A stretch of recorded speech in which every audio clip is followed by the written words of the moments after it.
Hi friends, welcome to LSM vlogs. எல்லாருக்குமே வந்து happy தை திருநாள் நல்வாழ்த்துக்கள். எல்லாருமே வந்து பொங்கலை வந்து நல்லபடியாக சாமி கும்பிடுங்க. எல்லோரும் சாமி கும்பிட்ருப்பீங்க. இந்த டைமுக்கு மதியம் என்ன லஞ்ச் வந்து எல்லாருமே ரெடி பண்ணியிருப்பீங்க. நம்ம வீட்டில் என்ன லஞ்சுன்னு பார்க்கலாம். பாருங்கள், அம்மா வந்து காலையிலே பொங்கல் செஞ்சிட்டாங்க.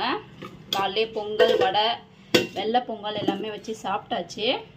இப்போ மதியம் லஞ்சு வந்து பார்த்திங்கன்னா சூடான சாதம், சாம்பார், எல்லாமே வந்து காயெல்லாம் போட்டு வைப்பாங்க.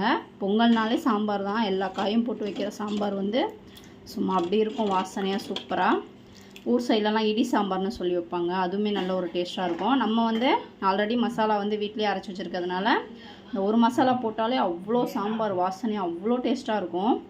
ஆல்ரெடி நம்ம அரைச்சிருக்க மசாலாலாம் எல்லாமே போட்டு அரைக்கிறதுனால அந்த ஒரு மசாலாவே போதும், சூப்பராக இருக்கும். எல்லா காயும் போட்டு சாம்பார் ரெடி. சைட் டிஷ் வந்து கருணக்கிழங்கு, பட்டாணி, மொச்சை மூணும் போட்டு நல்லா ஒரு தொக்கு மாதிரி ரெடி பண்ணியிருக்காங்க. தொக்கு மாதிரி சொல்ல முடியாது, ஃபுல்லாக ஒரு ட்ரையாக தான் இருக்குது. இதுக்குமே பார்த்திங்கன்னா அந்த வீட்டு மசால் பொடி தான் போடுவாங்க, வேறு எதுவுமே போட மாட்டாங்க.